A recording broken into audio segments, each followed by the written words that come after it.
तो एक घाटम दास नाम के एक भक्त थे, भक्त नहीं थे, चोर थे। कौन थे? चोर। जयपुर के पास में एक पहाड़ी रास्ता था, वहां उनका गढ़ था। और ऐसे वैसे चोर नहीं थे, पुश्तैनी चोर। उनके पिताजी भी चोर थे, उनके दादाजी भी चोर थे, उनके परदादा भी चोर थे, परदादा चोर थे, परंपरा से चोर थे। उनके गांव में भी सबको पता था कि कौन है परंपरा से चोर है। वो शादी ब्याह में भी जाते थे, ये हमारे गांव का पारंपरिक चोर है। ऐसे चोर थे। वो समय होते थे, पुराने समय में ऐसे लोग भी होते थे। वो गुलाब जामुन उड़ा रहा है, वो हमारे यहाँ का पारंपरिक चोर है, वो चोरी से चलता उसका घर। तो घाटम दास जी एक दिन बैठे थे, रात्रि का समय, राह से निकलने वालों को लूटते थे। उस दिन गलती से राह से एक महात्मा निकल रहे थे। महात्मा को जैसे देखा, घाटम दास जी ने पहले तो मार्ग रोका, बोले जो भी कुछ है तुम्हारे पास सब निकालो। महात्मा जी ने कहा भैया हम तो महात्मा हैं, हमारे पास तो कुछ नहीं है, हमारे पास तो एक ही वस्तु है बेटा, तू प्रणाम कर, आशीर्वाद देंगे, वो भरा पड़ा हम में, वही दे सकते हैं। घाटम दास जी को थोड़ी दया सी आ गई, अरे महात्मा का क्या हम हरण करें। बोले आप महात्मा हैं, आपको हम छोड़ देते हैं, आप चले जाओ। महात्मा बोले देखो हमसे टकराए हो तो निश्चित है अर्धरात्रि में मेरा यहां से निकलना, तुम्हारा चोरी करना और हम दोनों का मिलना, ये संयोग है, ये ठाकुर जी ने करवाया है। इसलिए तुम कुछ पूछो, हम तुमको कुछ देके जाना तो चाहते हैं, अब मिले हैं तो थोड़ा सत्संग हो जाए। घाटम दास जी बोले ऐसी कृपा कर दो कि मेरी चोरी कभी बंद ना हो, इस मार्ग से एक धनवान निकलते रहे, मैं सबको लूटा करूं, मेरे घर में कभी, मेरा बेटा भी अभी अंडर ट्रेनिंग है। महात्मा जी बोले देखो ये तो तुम्हारी इच्छा है, पर संत जन कभी कभी अपनी तरफ से प्रसाद देते हैं, हम अपनी तरफ से दे रहे हैं। बोले क्या? पहले तो महात्मा जी ने कहा चोरी छोड़ दो। बोले ये तो हो ही नहीं सकता, ये तो हमारे रक्त में है महाराज, ये तो परंपरा से हम चोर हैं, ये कैसे छोड़ सकते हैं? आपके लिए ये काम पाप होगा, मेरे लिए तो ये धर्म है। मैं तो चोरी करने के बाद में जिसकी मैंने चोरी करी है उसको प्रणाम करके जाता हूं कि वो मेरा दानदाता है, उसने मुझको दिया, मेरा घर चलेगा उससे, ये तो मेरा परंपरागत है महाराज, मैं कैसे छोड़ सकता हूं? तो महात्मा बोले ठीक है, तो फिर तीन बात हमारी मानो। क्या? पहली बात, कभी भी झूठ नहीं बोलोगे। चोरी करो, तुम अब चोरी करो, हम तुमको छूट दे रहे हैं, पर हमारी 3 बात मानो। क्या? पहली बात, कभी झूठ नहीं बोलोगे। नहीं बोलेंगे। जो भी वस्तु लोगे, जो भी वस्तु जीवन में आएगी, घर में आएगी, पहले ठाकुर जी को निवेदित करोगे, तब अपने प्रयोग में लोगे। घाटम दास बोले जी। और तीसरा काम, राह में चलते हुए कभी कोई संत मिल जाए, कभी ठाकुर जी का मंदिर दिख जाए, कोई आश्रम दिख जाए, कितनी भी जल्दी में होगे, 2 मिनट रुक करके प्रणाम करोगे, वंदन करोगे, परिक्रमा करोगे, तभी आगे बढ़ोगे। ये 3 काम तुम अपने जीवन भर करते रहना। बस ये तीन बात हमारी मान लो, हम मान लेंगे कि हमारा तुम्हारा मिलना सार्थक हुआ। घाटम दास जी बोले इसमें मेरा कोई घाटा नहीं है, मैं तीनों करूंगा। आज के बाद सत्य बोलूंगा, जो भी वस्तु जीवन में लाऊंगा ठाकुर जी को निवेदित करूंगा, और मार्ग में कोई भी भगवत स्थान मिलेगा उसको प्रणाम करूंगा, परिक्रमा करूंगा, तभी आगे बढ़ूंगा, चाहे कितनी भी जल्दी में हूं। महात्मा बोले बस ये कर दो। ठीक है, अभी हेलीकॉप्टर मत देखना, सब इधर देखो, कथा सुनो मेरी ध्यान से। हमने तो कही थी कोई कथा कीर्तन में उड़ा दी हो भैया, नहीं तो सब यही को देखेंगे। अभी हम कीर्तन गाएंगे तब उड़ा देना, अभी बैठा लो इसको, लैंड कर दो। इधर देखो सब लोग, क्या सुना रहे थे हम? 3 बातें घाटम दास को बताई महात्मा ने। देखो, महात्मा की बात को, किसी महत् पुरुष की बात को, किसी सज्जन की बात को बस मान लो, उसी से कल्याण हो जाता है। घाटम दास जी बढ़िया नियम का पालन करने लगे जो गुरुजी ने बताया। धीमे धीमे घाटम दास की खूब चोरी होने लगी महाराज, बड़े बड़े उसने लूट लिए, और वो इसमें मानता था मेरे गुरु की कृपा है। एक दिन उसने खोजे वो महात्मा कहां हैं, और उनका आश्रम ढूंढ लिया। अब तो घाटम दास क्या करता, साल भर की कमाई में से दशांश अपने गुरु जी के यहाँ दे आता। भंडारा करो गुरु जी, मंदिर बनवा दो, बढ़िया आपकी कृपा से सब बढ़िया चल रहा है। लेकिन गुरु कृपा कभी तो होनी थी। एक दिन घाटम दास ने सोचा मुझे रोज चोरी करनी पड़ती है तब भरपाई होती है, कोई ऐसी चोरी हो कि एक बार की चोरी में ही इतना कोटा आ जाए कि मेरी मृत्यु पर्यंत मुझे ना करनी पड़े और उससे मेरा घर भी चल जाए, गुरु जी के आश्रम में भी कुछ ना कुछ दान दक्षिणा होती रहे। तो घाटम ने सोचा कि आज तक मैंने सेठ साहूकार लूटे हैं, आज अपने नगर के राजा को लूटूं। और कैसे लूटूं? बोले राजा का इतने सारे घोड़े हैं, उनमें से सबसे सुंदर एक काला घोड़ा है,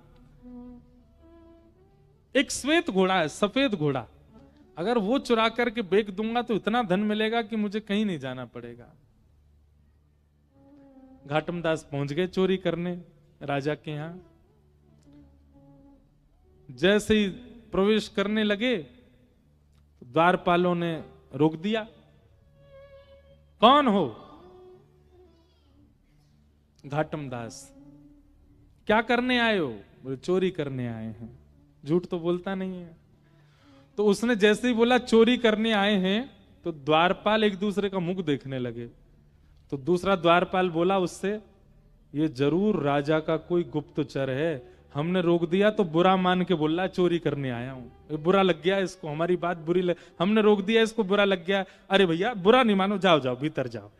आप बुरा क्यों मान रहे हैं? जाइए भीतर, आप राजा के गुप्तचर हैं। भीतर गए।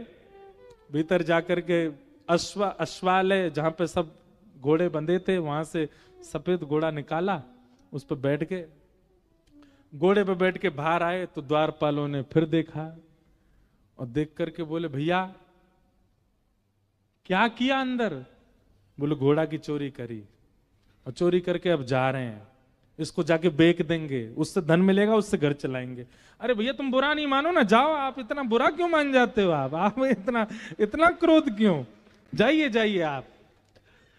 घाटम दास मनी मन सोचे जय हो गुरु जी, बड़ी कृपा आपकी, सत्य बोलने का क्या फल मिल रहा हमको। घाटम दास निकल गए घोड़ा लेके।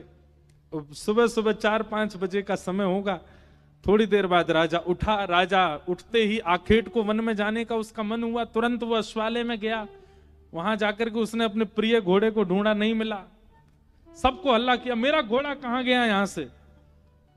बात घूमते घूमते द्वारपालों पे पहुंची। सब द्वारपाल बोले महाराज आपका गुप्तचर आया था ना, वही लेके चला गया। बोले मेरा गुप्तचर? मेरा कोई गुप्तचर नहीं, मैं तो सो के अभी उठा हूं, हाथ मुंह धो के आखेट को वन में जा रहा हूं। अरे महाराज एक व्यक्ति आया था और उसने आके हमसे कहा था हम चोरी करने आए। मैंने कहा भाई चोर इतना सत्य थोड़ी बोलेगा चोरी करने आए। और वो घोड़े पे बैठ के गया, बोला मैं जाऊंगा, बेचूंगा, धन कमा के घर वालों को दूंगा। वही लेके गया है। पकड़ो, पीछा करो उसका, जहां भी मिले उसको बांध लो, पकड़ के लाओ। घाटम दास जी तुरंत घोड़ा भगा रहे थे। बोले जल्दी घर पहुंचूं, पीछे सैनिक पड़ेंगे अभी। और पीछे सैनिक पड़ ही गए थे। इतने में ही घाटम दास जी को एक राम जी का मंदिर दिखा। गुरु जी की दूसरी आज्ञा क्या थी? कभी भी कोई मंदिर, देवालय, आश्रम दिखे तो रुकना है, चाहे कितनी भी जल्दी में हो। और इस समय घाटम दास का रुकना घातक है, लेकिन फिर भी गुरु आज्ञा मान के रोक गए। घोड़ा बाहर बांध दिया, भीतर चले गए, राम जी को प्रणाम किया, परिक्रमा करी। उसमें भी जल्दीबाजी नहीं, भाव से गुरु जी की जैसी आज्ञा थी। महाराज अच्छा हाँ, एक आज्ञा तो हमने बताई नहीं। वो जो भी सामग्री लेते थे ठाकुर जी को निवेदित करते थे। तो राम जैसे वो घोड़ा चुराया, घोड़ा चुराते ही सबसे पहले उसका स्पर्श करके हे राम जी ये आपका है, इसको स्वीकार करो। राम जी को निवेदित करके तब चोरी करता था। तो राम जी को निवेदन करने के कारण और गुरु आज्ञा मानने के कारण राम जी इतने रीझ गए उससे कि बाहर जो अश्व खड़ा था वो था सफेद, पर जब तक सैनिक आए वो पूरा काला पड़ चुका था। सैनिकों ने अश्व को देखा, अश्व की कद काठी और उसका रूप देख करके बोले ये है तो हमारे राजा का ही, पर ये काला सा कैसे हो गया। तभी भीतर देखा तो घाटम दास, द्वारपालों ने कहा यही है, यही चुरा के ले गया था। घाटम दास को पकड़ के बोले, क्यों भैया, ये घोड़ा तुमने चुराया? बोले जी मैंने चुराया। कहां से चुराया? बोले आपके अश्वालय से चुराया। बोले ये तो श्वेत था, ये काला कैसे हो गया? बोले ये मुझे नहीं पता, पर जब ये मिला था तो मैंने बस ठाकुर जी को निवेदित कर दिया। ठाकुर जी को निवेदित करने के बाद ये काला कब पड़ा, अब ये मुझे नहीं पता। अब भैया ये तुम्हारे राजा का थोड़ी, अब तो ये राम जी का हो गया। अब राम जी को जैसा घोड़ा प्रिय लगता होगा वैसा बन गया, उनको सांवला प्रिय होगा इसलिए सांवला बन गया। सैनिक बोले क्या उटपटांग बातें करता है, इसको पकड़ के ले चलो राजा के पास। राजा के पास ले गए। राजा अपना घोड़ा देख के हैरान, बोले ये काला कैसे हो गया, ये मेरा घोड़ा नहीं है। अब घाटम कह रहा नहीं नहीं, ये आपके यहां का ही घोड़ा है पर आपका नहीं है, अब ये राम जी का हो गया है, अभी राम जी का है और उनकी प्रसादी में स्वीकार कर रहा हूं। सब आश्चर्य में बोले सच भी बोल रहा है और इसकी बातों पे विश्वास भी नहीं हो रहा, घोड़ा काला पड़ गया है, क्या क्या चल रहा है समझ नहीं आ रहा। तो राजा बोला मुझे एक बात याद है, मेरे घोड़े के गले पर एक मस्सा है, यदि वो मस्सा इसके है तो ये घोड़ा मेरा है। जैसे उसका गला देखा तो वहां मस्सा था। अब सब उसको पूछा ये काला कैसे पड़ा? बोले नहला के देख लो, धुला के देख लो, रगड़ के देख लो, मैंने कोई रंग नहीं पोता इस पे। राजा को विश्वास करना पड़ा उसकी बात पर। बोले ये काला हुआ कैसे? बोले मैंने राम जी को निवेदित किया था। उनकी बात सुनकर के राजा इतना प्रसन्न हो गए कि राजा ने घाटम दास जी की गुरु आज्ञा पर प्रसन्न होकर के, रीझ करके, और राजा ने उनसे कहा देखिए महाराज आप भले ही चोर हैं पर मैं आज आपको एक ऑफर दे रहा हूं अपनी तरफ से। क्या? इस राज्य की गुरु पदवी खाली, आप हमारे गुरु बन जाओ, हमारे राज्य गुरु हो जाओ। घाटम दास जी महाराज, उनके पद भी आते हैं भक्तमाल जी में, नव भक्तमाल राजस्थान के भक्तों में। तो घाटम दास जी महाराज इतना रोए, बोले मैंने चोरी नहीं छोड़ी और चोरी के साथ साथ केवल गुरु आज्ञा का पालन किया और उसका फल मुझे यह मिला कि आज केवल गुरु आज्ञा से मैं एक राजगुरु बन गया। यदि मैंने चोरी भी छोड़ दी होती, दुष्कर्म भी छोड़ दिए होते और तब गुरु का पालन किया होता तो आज एक राजा की गुरु पदवी नहीं, आज प्रभु श्री राम की गोद प्राप्त हो गई होती, वो मुझे अपनी गोद में ले लेते। ये गुरु आज्ञा का फल है। ऐसे घाटम दास जी महाराज का चरित्र सुनाया गया है। उनका एक पद मुझे बहुत अच्छा लगता है, मैं ढूंढ रहा हूं मिल जाए तो। अब अभी नहीं मिला तो फिर कल कथा में सुनाएंगे, हम कल ही सुनाएंगे। बोलो भक्तवत्सल भगवान की जय। ऐसे प्रभु को हम बारंबार प्रणाम करते हैं।